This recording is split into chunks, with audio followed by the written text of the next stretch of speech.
These are from two other books. The first one is talking about the return of the Golden Age, alchemy, bringing everything back, which I've been stating for a long, long time. This isn't hidden knowledge. It's all about trying to, in their minds, correct. Well, as I was told by a guy that's involved in some real serious stuff, and I ain't even sure the dude was from around here. And I mean that in a literal sense. I don't know if he was real or if he was a spirit or what. But all he told me is he put his hand up to the sky when we were inside the restaurant. And he said, we don't need any of that. Meaning he doesn't need anything of God. Okay? That's a very weird story about that guy for another time. But it's starting over and leaving that part of it out. Okay, the second one, you can go ahead and read that. There's a particular part in here. This is just comparing. The first one's comparing Adam and Saturn, like I told you. It's being one. This one is Abraham, another biggie in the Hebrews. There is no Hebrew language. They speak ancient Phoenician. And so when we go down here, and I've been trying to tell people, this is the key thing. This is why these truthers won't, the real guys like Maxwell and, well, he's hinted to it. But the rest of them, Ike and all them, they won't use the word Saturn. It says, look, the name of the planet Saturn is by the Phoenicians called Israel. The Israelis speak ancient Phoenician, which means they are either the descendants of the Phoenicians or they are the Phoenicians. That's why they dodge that freaking word in all of their speeches and all of that crap about the New World and all of this crap.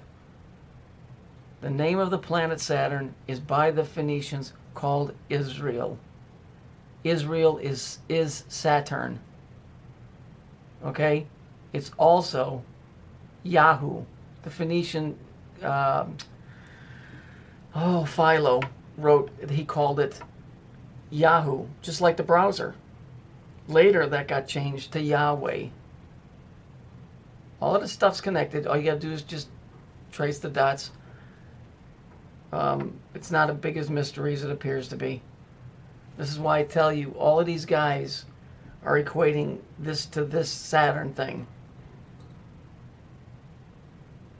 Okay, if this was like everyday stuff, I would say, well, maybe they're trying to lead you astray. But the fact that it's so obscure that most people wouldn't even think to look. And then you learn the symbols and you see crap like this, the seal of Saturn or the seal of Solomon, which is Jewish, crystallized dark sky remix. It's not by chance. It's just not. It's just not. And so, it's really, like I told you, it's all about his story, whatever it is. And if it isn't, I guarantee you whatever it is has a major hand in the way that you're seeing things. So now that you know that the word Israel means Saturn in Phoenician, and the Jews speak ancient Phoenician, there is no Hebrew language, it's pretty obvious why they have a hexagon with 6 points on their flag. It's not that big of a mystery when you understand it. It's nice if you have a biblical background, because it's the only textbook that we have that's written that gives us any clue. If you can read Sumerian and Babylonian, please let me know what you find out.